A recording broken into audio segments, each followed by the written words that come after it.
BBC дүрбүсүндө подкаст берүүсүндө угуп жатасыздар. Сиздер менен кайрадан мен Кубат Чекиров. Украинанын аскер күчтөрү 6 күнгө созулган контр чабуулда Россия басып алган чоң аймакты, анын ичинде 30тан ашык шаар, кыштактарды бошотконун билдирүүдө. Зеленский 10 сентябрда жасаган билдирүүсүндө Украина армиясы орустардан бошотуп алган аймак 2000 чарчы километрден ашаарын билдирди. 2000 километров нашей территории. Анын артынан эле өлкөнүн коргоо министри Алексей Резников Financial Times гезитине берген интервьюсунда украиндердин контр чабуулу күтүлгөндөн да жакшы болуп, натыйжада бошотулган аймак 3000 чарчы километрге жеткенин кабарлады.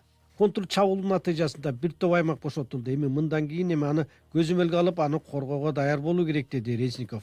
Украиндердин контр чабуулу Россиянын армиясы үчүн 24 февралда басып киргенден кийинки ири жеңилүү болуп калды, деп жазды Financial Times.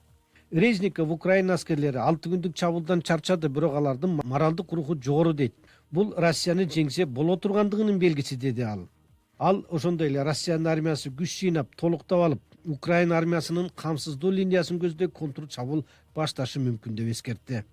Анын үстүнө Украина аскерлери бир топ алдыга кетип калса, орус аскеринин курчоосунда калышы мүмкүн. Россиянын коргоо министрлиги өз кезегинде Донбасс аймагына орчундуу көңүл буруш үчүн Изюм жана Балаклея райондорунда күчтөрдү которуштуруу болуп жатканын кабарлады.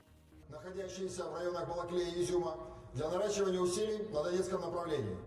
Бул Украина аскерлеринин орус армиясын апрелде Киевдин алдынан сүрүп чыккандан кийинки эң орчундуу жүрүшү болуп калды. Анткени менен орус аскерлери дагы деле өлкөнүн аймагынын 5/1 көзөмөлдөп турат жана согуштун аякташына дагы көп бар. Бул BBC дүрбүсүндө подкаст берүүсү болду. Аны мен Кубат Чекиров алып бардым.